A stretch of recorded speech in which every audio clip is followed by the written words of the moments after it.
시편은 이스라엘 하나님의 백성들이 하나님의 말씀대로 율법대로 살아간 이야기의 역사를 150편 속에 담겨져 놓았더라. 그래서 시편을 보면 이스라엘의 역사를 볼 수 있다. 지난번에 여기까지 말씀을 드렸습니다. 그러니까 시편은 단순한 문학적인 작품만이 아니고 이 시편 속에는 하나님의 백성들, 하나님이 택하신 이스라엘 백성들의 삶의 이야기가 고스란히 담겨져 있다. 그런데 재미난 것은 역사서에 보면은 무슨 사건이 일어나고 전쟁에서 쫓기고 전쟁에서 승리하고 사사시대 때, 다윗 시대 때, 통일왕국 시대 때, 분열왕국 시대 때 일어났던 전쟁의 이야기들은 그들의 치열했던 그 얘기 속에는 개인의 뭐가 담겨져 있잖아요. 사건과 역사 중심에는 개인의 감정이 정서가 없다는 거죠. 왜냐하면 그 전쟁통에서 아이를 잃고 가족을 잃고 처참한 모습을 보고 그 농사지은 다 빼앗기고 그런 죽어나가는 그런 속에 희노애락, 애오욕이라는 게 역사 속에는 없는 거예요. 근데 시편 속에는 그게 고스란히 담겨져 있는 것이죠. 그래서 역사와 이 시편이 함께 동시에 가보면 하나님의 사람들이, 하나님의 백성들이 풍성한 삶의 모습을 입체적으로 볼 수가 있게 돼서 오늘 우리들이 교회만 왔다 갔다 하는 거 말고 왔다 갔다 하면서 겪는 오늘 문제투성이요, 갈등과 걱정과 염려거리고 넘어지고 쓰러지고 또 말씀대로 살아보려고 하더라도 여전히 아프기도 하고 넘어지기도 하고 사고로 나가기도 하고 얻어맞기도 하고 이런 속에서 처한 우리들이 그때 우리의 감정, 우리의 정서, 우리의 기도, 우리의 노래는 어떻게 할 것이냐 여기 다 나와 있는 거예요. 그러니까 시편을 보면 그러니까 1000년 동안 살아왔던 사람들이니까 우리가 겪고 있는 문제가 있겠어요, 없겠어요? 다 나오는 거예요.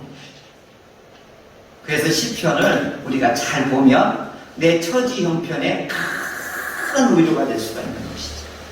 그래서 시편은 우리 앞에 있는 믿음의 선배들이 겪었던 일, 오늘 우리가 겪는 일하고 동일하기 때문에 시편을 많이 보라. 이렇게 권면할 수가 있습니다. 자, 이 시편엔 두 줄기가 이 레일이 있는데 첫째 레일이 중요한 게 뭐냐 이건 율법입니다. 우리 율법하면 바울 사도 때문에 부정적인 감정이 있는데 이게 하나님의 말씀입니다. 그러니까 하나님의 말씀이 쭉 흘러가는 거예요.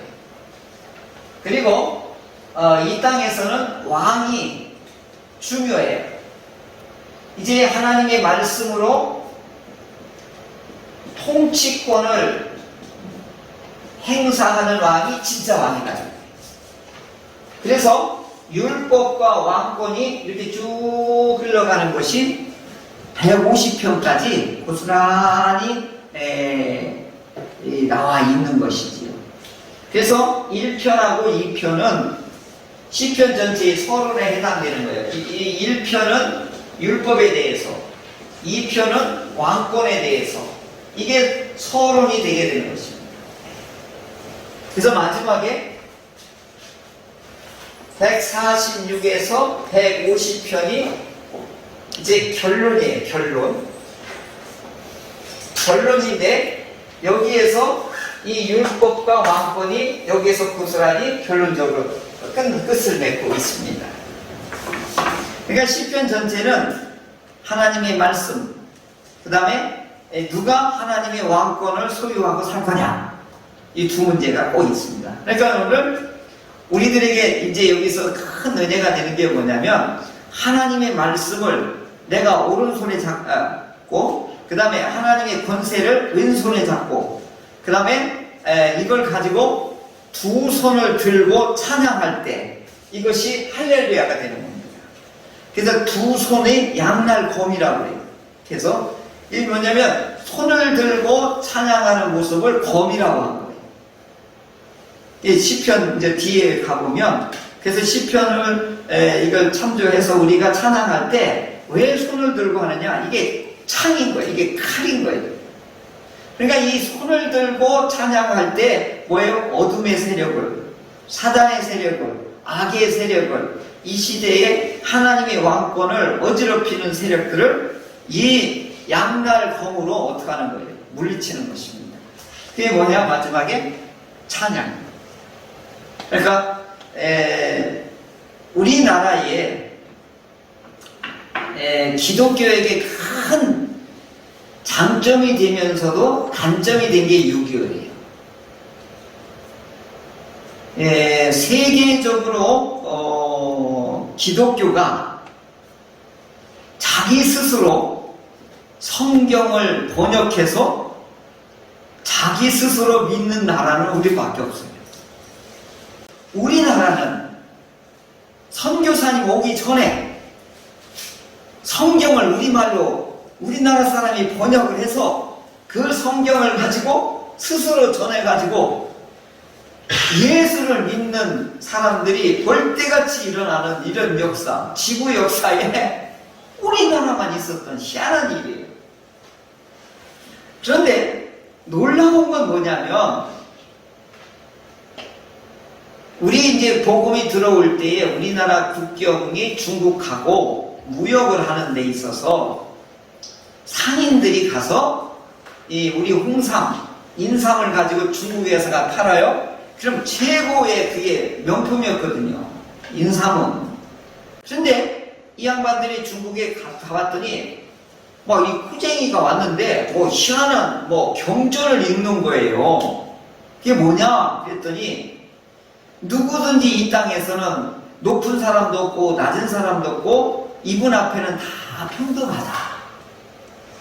하나님 앞에는 모두 다 평등하다. 아니 그런 신이 있냐고 그랬더니 여기에 있다. 그러면 나 좀 가르쳐달라. 그 대신 너는 한국말을 가르쳐달라. 그래서 로스 선교사하고 어떻게 해요? 이 말을 가르쳐주고 그분은 이제 성경을 가르쳐줍니다. 그래가지고 여기서 먼저 우리말로 성경을 이제 스스로 이제 어떻게 하는 거야? 번역하기 시작하는 거죠. 일본에 갔더니 또 이수정이라는 같은 사람은 어떻게 해요? 미국 선교사를 만났는데 먼저 우리 복음서를 우리가 먼저 이수정이라는 사람이 아주 지성인이었거든요. 번역을 한 거예요. 그리고 거기서 누가복음을 들고 오고 중국에서는 중국에서 번역된 걸 들고 오고 일본에서는 부산 쪽으로 들어오고 어떻게 해요? 중국에서는 신의주 쪽으로 들어오고 그래서 그 압록강 주변에 한국의 선교사가 들어오기 전에 이미 교회가 막 집집마다 이렇게 마을마다 생기게 된 거지. 이게 한국의 역사인데 이게 뭐냐? 오늘날의 한국 교회사를 연구하시는 분이 누구의 도움이었냐? 유교의 도움이었다는 거예요. 그러니까 우리나라는 이 먹물 문화이기 때문에 글을 배우고 공부를 하지 않으면 출세를 못하니까 어떻게 해요? 모든 우리 대한민국은 다 공부를 해야 됩니다. 이것이 한국을 발전하게 되면 세계적인 민족이 되게 됩니다. 그러니까 외국에서 뭐 구호를 해주고 뭘 월남전에서 뭐 이렇게 총알 가지고 뭐 가지고 있잖아요. 그걸 가지고 산업을 일으키잖아요. 그러니까 우리나라 사람은 뭐예요? 공부를 하는 사람들이기 때문에 뭐예요? 응용 능력이 있는 거예요. 그러니까 한국 사람들은 유대인보다 똑똑하다는 게 이제 정평이 나 있는 거거든요. 개인적으로 봤을 때. 반면에 이제 유교가 준 단점이 하나 있어요. 그게 뭐냐? 그럼 공부의 최종 목적이 뭐냐? 성에 이루어야 된다는 거예요. 성. 하나님의 뜻에 이룰 수 있으면 성인이 된다 이거예요. 거룩한 사람이라는 게 아니에요. 하여간 지고지순에 가장 천리를 깨닫는 사람이 성인이다 이렇게 말하는 거예요. 그렇게 하면 어떻게 했냐? 희노애락 애오욕에 휘둘리면 안 된다 이거예요. 막 이렇게 하고 이렇게 하면 안 된다. 오늘도 말한 것처럼 불안, 근심, 걱정, 염려에 휘달리면 안 된다고 하는 건데 감정에 휘달리면 안 된다 이거예요. 그러면 감정에 휘둘리지 않으려면 어떻게 해야 된다? 경에 이루어야 된다. 경건해야 된다. 경건의 핵심이 뭐냐면 경건의 핵심이 뭐겠어요? 이게 성에 이루려면 경해야 된대. 이걸 이제 우리는 경건이라고 되어 있는데 경건이 뭐냐? 엄숙하고 조용해야 된다. 그러니까 장로교가 그거에 아주 잘 맞아요. 그래서 대한민국 세계 역사에 장로교가 발전된 건 우리나라입니다. 왜요? 장로교는 경박하지를 않아요. 뭐죠? 엄숙하고 조용해요. 손 들고 찬송하라? 그 당시 손 들고 찬송하고 막 이게 들으면 이거 들어온 지 얼마 안 돼요. 난리 났어요. 막 기타? 어디에서 강단 앞에서 기타를 쳐요? 뭐가 의미가 되는 거예요? 경에 의미가 된다고. 이게 이제 우리 아픈 현실이에요. 그러니까 이 발랄하고 경쾌하고 기뻐서 막 넘치는 이것을 어떻게 억제시켜버립니다. 그래서 장로교는요 엄숙하고 조용한 게 장로교의 전통이 돼버린 거예요. 근데 익숙하잖아요. 어디하고 익숙한 거예요? 이게 유교하고 장로교하고 아주 익숙한 거예요. 그러니까 어떻게 해요? 쉽게 적응이 된 거예요. 신토분리가 된 거예요. 내가 이제 성리학을 공부하다 보니까 이게 기독교 장로교에 들어온 게 장점이면서도 이게 그림자 부분이구나를 이제 알게 된 거예요. 이게 나도요 손 들고 뭐 이렇게 몸 흔들고 하라고 하면 안 돼요. 이게 천박하게 느껴지고 경박하게 느껴지고 이렇게 유교 문화권에서 우리 몸이 체질화가 돼가지고 그래요. 근데 유대인, 경건한 유대인들 어떻게 하냐면 막 이렇게 해요. 단체로 여기 있잖아요. 다 일어나가지고 바람에 보리가 휘둘리듯이 이렇게 찬양을 막 율동을 막 하면서 해요. 그래가 막 이 박자도 잘 맞추고 아주 그러니까 소고 치며 악기를 치며 하나님을 찬양하라고 시편은 계속 그게 나오잖아요. 그게 뭐죠? 두 손을 들고 이게 검이 돼서 막 어둠의 권세를 물리치고 사단을 물리치고 손을 들고 찬양한다는 거예요. 이게 검이라는 거예요. 이 시편에 이렇게 나오고 있는 것이죠. 자, 그래서 시편 속에는 풍성한 게 뭐가 있다고요?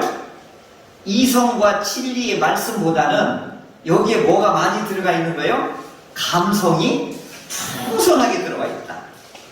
그래서 이성, 진리가 우리 속에, 마음속에 들어오려면 감성이라는 문이 열리지 않으면 절대 들어올 수가 없어요. 그 감성이 열릴 때가 언제가 제일 좋으냐면 밥 먹을 때. 맛있는 걸 같이 먹으면 마음이 열려요. 그러니까 뭐냐면 성도들에게 왜 성찬식을 하느냐 만찬식을 하느냐 감성이 열리게 되는 거예요. 그래야 눈이 열리고 마음이 열려서 하나님의 진리가 우리 안에 들어오게 되는 거예요. 그래서 굉장히 중요한 거예요. 이게 먹는다는 게.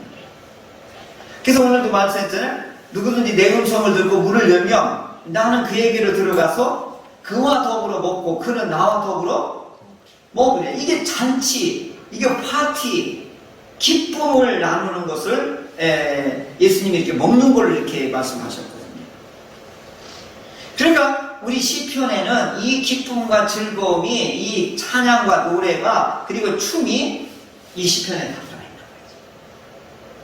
거죠. 시편이 굉장히 좋아요. 그래서 1편하고 2편은 이 전체를 아우르는 매우 중요한 요소가 여기에 다 담겨져 있기 때문에 시편 1편을 제가 여러 시간에 걸쳐서 하게 되면 나머지 거는 이제 그 이 줄기 안에서 보게 되면 우리가 시편을 통해서 하나님의 뜻을 많은 것을 깨닫게 될 것입니다. 자, 1편에서 복 있는 사람은 누구죠? 복 있는 사람. 자, 복 있는 사람은 누구냐? 나오죠? 복 있는 사람이 어떤 사람이죠? 제일 중요한 게 아까 뭐라 했죠? 율법. 율법을 주야로 묵상하는 사람이다. 이렇게 딱 다놓고 이렇게 나와요. 이 묵상 말씀을 드렸죠? 예. 한마디로 말하면 이제 제가 새롭게 번역한다면 하나님의 말씀을 맛있게 먹는 사람을 말하는 거예요.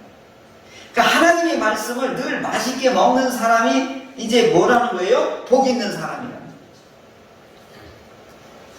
하나님의 말씀을 듣지도 아니하고 읽지도 아니하고 외면하고 거절하고 무지하게 되면 어떻게 해요? 이런 사람을 뭐라고 해요? 악인이다. 이거 죄인이다. 이거 오만한 자다. 아주 극명하게 시편 1편에서는 선을 긋으시잖아요. 자, 복 있는 사람은 어떤 사람이라고요?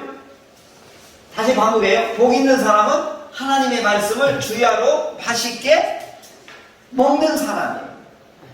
묵상하는 사람이라고. 근데 악인과 죄인과 오만하는 자는 이게 뭐예요? 하나님의 말씀을 거역하고 싫어하고 외면하는 자를 말하는 것입니다. 자, 그렇게 했더니 복 있는 사람은 의인이라고 이렇게 말했어요. 그런데 이 사람은 삶이 어떻다는 거예요? 3절에 마지막 절에 뭐라고 하죠? 이 사람은 어떻게 산다? 형통한다. 복이 있는 사람은 그 삶이 어떻게 된다? 형통해진다. 그런데 악인은 어떻게 된다? 망한다.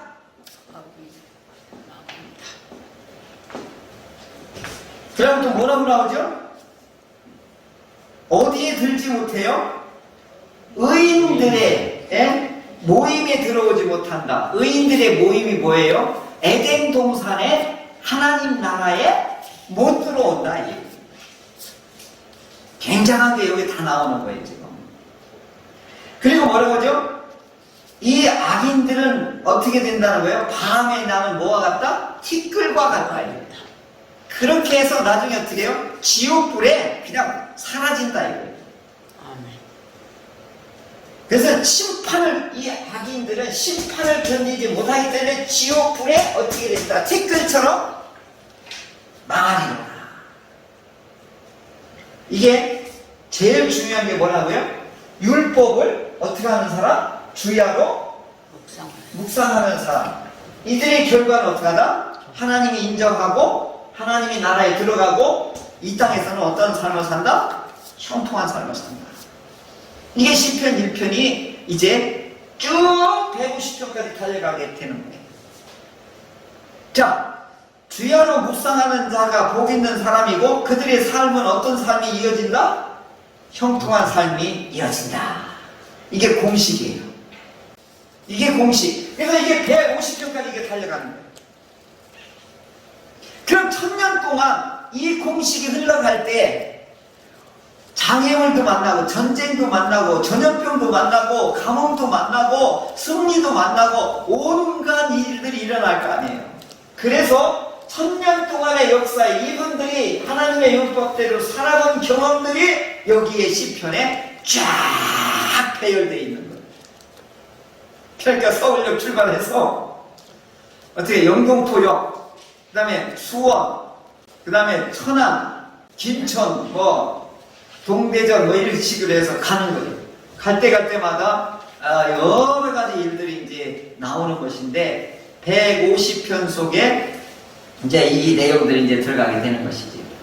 자, 그러면 이제 이 줄기를 알았어요. 근데 또 중요한 게 하나 있어요. 우리가 이제 성경을 잘 이해를 못하는 부분이 있어서 성경 구조 전체를 한번 말씀을 드려야 좋을 것 같습니다. 그 히브리 성경이 있어요. 이게 이제 유대인 성경이라고 그래요. 한마디로 말하면 이게 이제 정통의 성경이죠. 정통 구약 성경이죠. 근데 우리가 가지고 있는 성경은 헬라어 번역 성경이에요. 헬라어 번역 성경이라. 그러니까 이 히브리서의 본래를 가지고 번역한 게 아니라 헬라어로 번역된 성경을 우리가 그 번역본을 또 번역해서 우리가 쓰고 있는 거예요. 그러면은 왜 이게 두 개의 차이가 있느냐? 이게 이제 신학계에서 많이 연구되고 안타까운 문제인데, 이스라엘이 지구상에서 사라진 적이 여러 번 있어요. 지구상에서 사라진 적이 모세를 통해서 이 모세 율법을 5번을 받았는데, 전쟁 통해서 이제 이스라엘이 망하고 성전이 불타고 그들의 종교 기gun이, 종교 예식인이, 그들의 경전도 어떻게 해요? 다 불태워버린 거예요. 그래서 다 사라져버린 거예요. 바벨론 포로로 끌려갈 때, 아시리아한테 망할 때 이스라엘 전쟁이 한두 번이냐고요. 거의 1000년 동안에 우리나라가 외세의 침략을 받아서 우리나라 조선 왕조실록이 어떻게 해요? 프랑스를 뺏겨가고 일본을 뺏겨가고 약탈당하고 6.25 때 목탄화를 불타고 우리도 그 얼마나 많은 국난을 많이 당했냐고요. 그런데도 불구하고 이 조선 왕조실록이 계속 보존돼가지고 이게 세계 유산이 되고 500년의 기록을 남긴 민족은 우리나라밖에 없어요. 이 성경하고. 그러니까 우리나라가 정말 대단한 민족인 거예요. 기록에 있어서는. 그래서 헬라어로 번역된 알렉산더 대왕의 그 후손이던 프톨레미 마이오스가 에집트에서 이제 분권 왕이 된 거예요. 에집트의 황제가 된 거예요. 에집트의 바로가 된 거예요. 근데 이 양반은 스승의 영향을 받아서 문화로 세계를 정복해야 된다는 것이 이 왕의 헬라 사람들의 특징이에요. 그냥 칼로 정복해버리면 또 원수만 만들고 끝난다는 거예요. 그러니까 뭘로? 문화로 정복해야 진짜 그 나라를 정복할 수 있다는 거예요. 그러니까 헬라어로 세계를 정복한 거예요. 그리스 말로 세계를 정복한 거예요. 그래서 이 프톨레마이오스 그 황제가 어떻게 해요? 유대인들이 가장 소중하게 여기는 경전을 번역해다오. 그래서 70일 만에 번역했다고 70인 성경이. 그런데 이 헬라어 번역본은 살아있어요. 그 도서관에. 원본은 어떻게 한 거예요? 다 불타고 사라졌어요. 지구상에서. 근데 이것만 남아있는 거예요. 그러니까 이게 기준이 돼버린 거예요. 그래서 오늘 우리가 이걸 기준으로 해서 왔는데, 이 히브리 성경이 언제 발견되냐면 AD 800년경에, AD 1100년경에 저기 러시아에서, 시리아의 어디 성당 안에서 요거 한 것이 발견된 거예요. 그래서 히브리 성경으로 다시 헬라어 번역이 잘못된 것을, 의역된 것을 히브리 성경으로 다시 원위치로 돌리는 작업을 해가지고 히브리 성경이 요즘 나오게 됐어요. 그러니까 이 히브리 성경을 가지고 이게 모 성경이 있잖아요. 요건 번역본이니까. 그래서 이걸 기준으로 보려고 하는 다시 학자들이 이제 경향이 일어나겠어요. 그래서 성경 정경사, 형성사를 통해서 이제 히브리 성경이 이제 권위를 갖게 된 거예요. 그런데 이 히브리 성경의 특징이, 구성이, 배열이 아주 중요해요. 자, 토라라고 해서 이건 율법서예요. 그래서 이거 모세가 했다고 해서 5권을 오경이라고 합니다. 이걸 율법서라고 그래요. 두 번째, 여기는 예언서라고 있어요.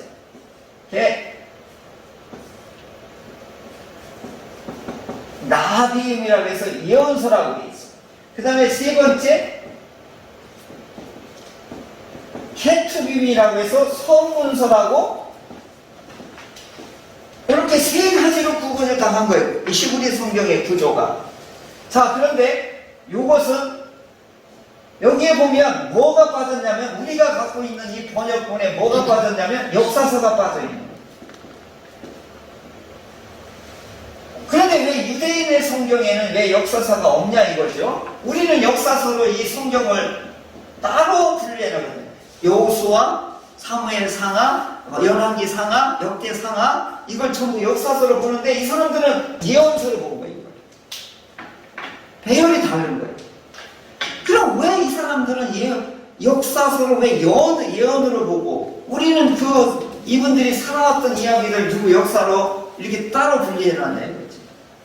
역사라는 게 뭐죠? 누가 왕이 됐냐, 누가 정권을 잡았냐, 누가 통치했느냐 이걸 중심으로 기록한 게 역사잖아요. 그런데 이 히브리 사람들은 인간은 필요 없는 거예요. 하나님이 어떻게 역사했느냐, 하나님이 어떻게 임했느냐, 하나님이 어떻게 그들을 이끌고 왔느냐가 중요한 거예요. 그러니까 뭐죠? 그 예언인 거예요. 역사는 하나님이 주관했기 때문에 예언이지 인간 중심의 역사는 아니다 이거예요. 확실히 다르죠 우리하고. 우리는 인간이 누가 왕이 됐느냐, 다윗이 인간 왕이 됐느냐 안 됐느냐 이게 중요한데 하나님 한 거예요. 하나님이 다윗을 세웠냐 안 세웠냐가 중요한 거예요. 그러니까 접근 방법이 다른 거지. 그러니까 신앙인들은 항시 하나님이 오늘 나를 어떻게 쓰느냐, 우리 가문을 어떻게 높이느냐, 우리 자녀들의 앞길을 어떻게 열어주느냐가 이게 우리에게 중심이 돼야 되는데 어떻게 해요? 너 공부 열심히 해야 돼. 그래야 출세할 수 있어. 무시당하지 않을 수 있어. 그래 돈 벌고 살지. 그래서 주일날 중요한 게 아니라 공부가 더 중요해. 이건 뭐예요? 이건 인간 중심의 노력과 애씀이 이게 여기에 담겨져 있는 거. 이 사람들은 뭐가 중요한 거예요? 하나님이 너를 어떻게 쓰느냐가 중요한 겁니다. 그래서 시편에는 요게 이제 소문서가 이제 그 다음에 이제 나오는 거죠. 이건 뭐냐? 예언대로 살아봤던 사람들의 희노애락이 여기에 담겨져 있다. 그래서 세 가지를 딱 구분하고 우리는 어떻게 네 가지를 구분하는 거죠. 이 배열 속에서도 이들이 하나님 중심적, 그 다음에 예배당 성전 중심적인 것이 이 히브리 사람들의 성경 속에 뜻이 그대로 담겨져 있습니다. 오늘도 복 있는 사람은 어떤 사람이라고 그러죠? 하나님의 말씀을 주야로 맛있게 먹는 사람이다. 이것만 기억해 주십시오. 복 있는 사람은 어떤 사람이다? 여호와의 말씀을, 하나님의 말씀을 주야로 즐거워하며 먹는 사람이다. 그 은혜가 우리 모두에게 있기를 축원합니다. 아멘.